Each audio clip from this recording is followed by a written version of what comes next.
whenever you think about the cost of following Jesus, it always comes on the back of his command to go. The things we've done really started off in the Philippines. Our children at the time were 7 and 9. We were there 5.5 years. One of the things that we wanted to do was expose our kids to other cultures. So that sort of come out in different ways. So Mike took one of our sons on a short-term mission to Fiji. One of our sons went on a short-term mission to Papua New Guinea, did a building project, and then the younger two of our children came with us to Fiji, first on an outreach, just have a look around, and then they lived with us in Fiji. Probably one of the best things about being married in missions is that you've always got family with you.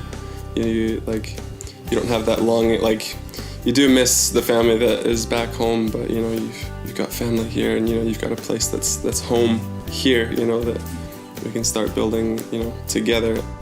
The thing I love about being in missions as a family is that we get to spend our days together.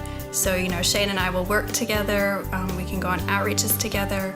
We have this common desire to serve the Lord together, and we're able to do that within the context of missions here. And I think that's a really great thing. That's what I love the most, that, being married and raising a family doesn't disqualify you from doing missions. It enhances it.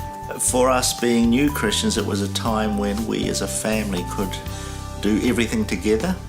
When we were on outreach, the kids came with us. If we had times with staff and other people, the kids were always there, so the kids were part of the whole. My favorite parts about being a family in missions is having the children come along, and they are the bridge to relationship. And so they bridge cultural barrier, they bridge language barrier. I can meet a mom in any culture around the world, and we instantly have a connection because we both know what it's like to be a mom.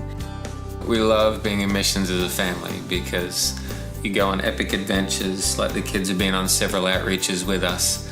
We're hoping to do an outreach early next year together as a family, and just they get to see what God is doing not only in this nation but also in the other nations.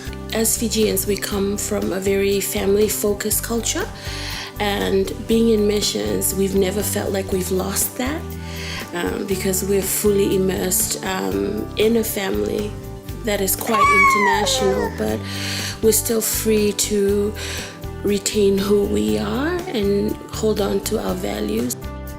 If you want to start a mission as a family, my advice for you as a parent is just trust in God. If he tell you to do it, just go and do it, because he is the one that's gonna go before you.